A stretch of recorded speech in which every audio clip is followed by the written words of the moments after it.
La défense taïwanaise orchestre cette semaine ses manœuvres militaires annuelles Hanquang.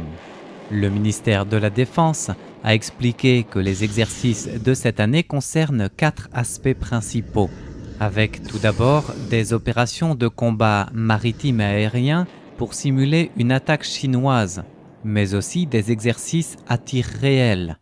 À cet égard, l'armée a réalisé des tirs de missiles sol-air de développement taïwanais ainsi que des missiles patriotes acquis auprès des États-Unis.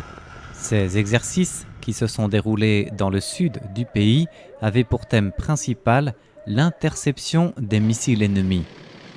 Autre volet de ces manœuvres, le thème anti-assaut et anti-infiltration au bord de la rivière Tamsui, au nord de Taïwan, avec des véhicules amphibiens et autres équipements de combat visant à faire échouer toute tentative de débarquement des ennemis.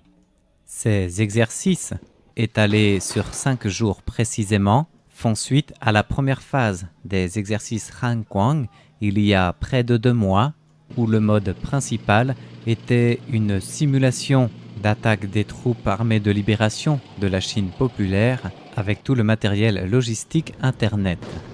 Notons enfin que la défense a choisi de poursuivre ses manœuvres annuelles malgré le crash d'un avion de chasse F-16 entraînant la mort du pilote, le major Wu Yenting de 31 ans, dans l'accident.